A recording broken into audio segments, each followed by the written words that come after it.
तो बेटा आज के इस वीडियो में मैं बताऊंगा आपको कि बहुत सारे बच्चे ऐसे होते हैं जो कोरलाउस लॉ को गलत पढ़ लेते हैं और पेपर में भी गलत कराते हैं। मोस्टली उसमें से अधिकांश संख्या नीट वाले बच्चों की है और 12th वाले बच्चों की है। तो मैं आज आपको कोरलाउस लॉ बताता हूँ। ठीक है, बच्चे ने क्या कहा कि भाई अगर आपको टोटल कंडक्टेंस निकालना है तो कैटायन का जोड़ दो, उसमें एनायन का घुसेड़ दो, काम खत्म करो, आपका निकल आएगा टोटल कंडक्टेंस। मगर बेटा टोटल कंडक्टेंस का जो सोल्यूशन कोरलाउस ने दिया था वो सब जगह के लिए नहीं है। पहली बात तो वो इनफाइनाइट डाइल्यूशन के लिए है। जब तक आप ये नहीं बोलेंगे कि आपका सोल्यूशन इनफाइनाइट है तब कुल मिला के तब तक वहां पर एप्लीकेबल नहीं होना है। ठीक है, कुल मिला के इतना पानी डाल दो कि कैटायन और एनायन के बीच जो फोर्स ऑफ अट्रैक्शन है सब बेकार हो जाए। तो पहला पॉइंट ध्यान रखना कोरलाउस लॉ का, ये हमेशा इनफाइनाइट डाइल्यूशन के लिए वैलिड होता है। दूसरा पॉइंट, कुछ कहते हैं वीक इलेक्ट्रोलाइट के लगता है, कुछ कहते हैं स्ट्रॉन्ग के लगता है। तो मैं बता दूं भाई साहब, वीक इलेक्ट्रोलाइट के लिए भी लगेगा और साथ में स्ट्रॉन्ग इलेक्ट्रोलाइट दोनों के लिए एप्लीकेबल होगा। ठीक है, और जब तक इनफाइनाइट डाइल्यूशन नहीं होगा, मतलब पानी की मात्रा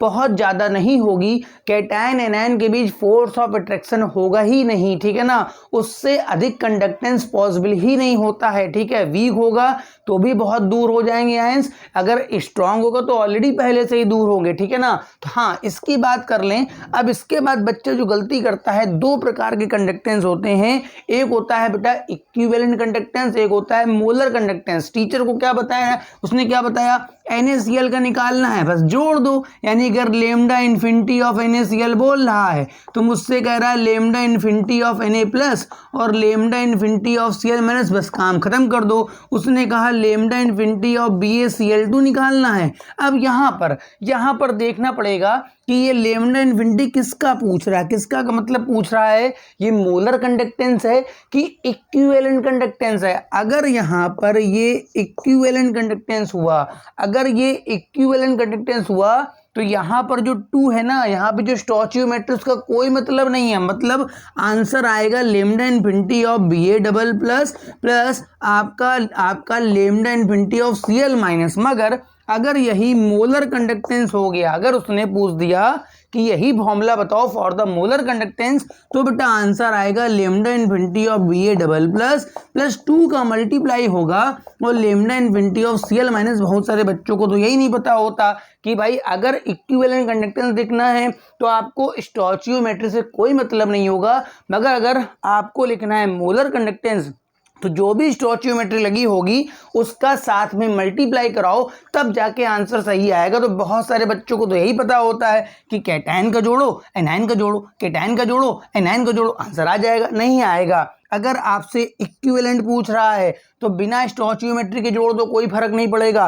मगर अगर मोलर पूछ रहा है जोड़ना पड़ेगा। For example lambda infinity of Al2SO4 का होल ट्राइस। बहुत सा बच्चा कभी मल्टीप्लाई करता है, कभी नहीं करता। अरे भाई अगर इक्विवेलेंट कंडक्टेंस हुआ तो आंसर आएगा लेमडा इन्फिनिटी ऑफ Al+3 और प्लस का यहाँ पर lambda infinity of sulphate double minus. ये आंसर तब सही होगा जब आपसे पूछेगा इक्विवेलेंट कंडक्टेंस। मगर अगर उसने कहा मोलर कंडक्टेंस, भाई यहाँ पर आपका मल्टीप्लाई 2 का हो जाएगा। ठीक है, तो 2 into lambda infinity of Al+3 और यहाँ पर हो जाएगा 3 into lambda infinity of SO4-2। बात समझ रहे हैं? तो कुल मिला के 2 प्रकार के कंडक्टेंस का फॉर्मूला आपका अलग अलग होगा। ठीक है, अब कोरलाउस लॉ के एप्लीकेशन क्या है मैं इस स्लाइड के बाद बताऊंगा, इसको फटाफट आप नोट कर लीजिए।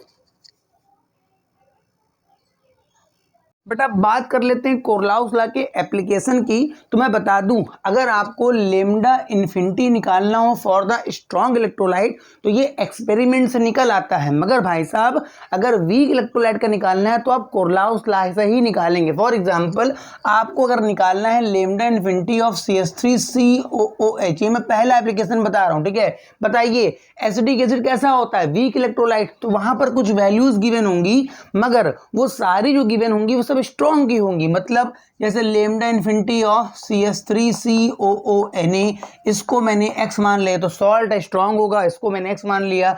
लेमडा इन्फिनिटी ऑफ NaCl दे देगा, इसको मैंने y मान लिया, ये भी स्ट्रॉन्ग है, ये भी एक्सपेरिमेंट से निकल आएगा। लेमडा इन्फिनिटी ऑफ HCl, ये भी स्ट्रॉन्ग, मैंने z मान लिया। अब बताओ अगर मैं इन तीनों को देखूं तो ये भी स्ट्रॉन्ग का, ये भी स्ट्रॉन्ग का, ये भी स्ट्रॉन्ग का आपका एक्सपेरिमेंट से आ जाएगा, मगर ये एक्सपेरिमेंट से नहीं आएगा। तो बताओ अगर मैं इन दोनों को जोड़ के ये घटा दूं तो इसी का बनेगा। देखना अगर मैं लेमडा इन्फिनिटी ऑफ CH3COH निकाल लेना बेटा मेरे को, तो मैं इन दोनों को जोड़ूंगा, इन दोनों को जोड़ने से बनेगा एसिटिक एसिड, जिसमें एक्स्ट्रा आएगा NaCl, तो NaCl का घटेगा।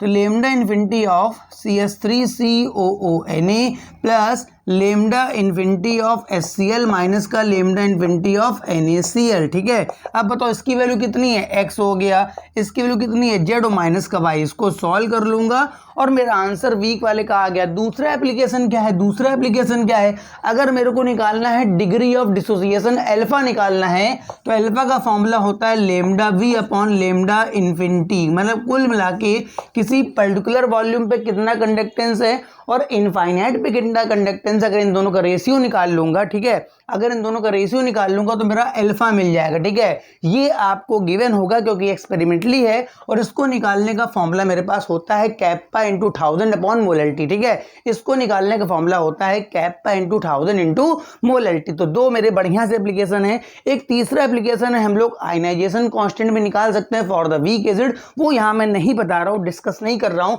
फिलहाल। अगर अल्फा मिल गया तो हम लोग के भी निकाल सकते हैं, क्योंकि के का फॉर्मूला होता है C alpha square upon 1 minus alpha C alpha, है ना, तो उससे सॉल्व कर लेंगे। तो बात समझ में आ रही है। तो ये हमारे पास कोरलाउस लॉ था और उसका एप्लीकेशन था। Thank you for watching.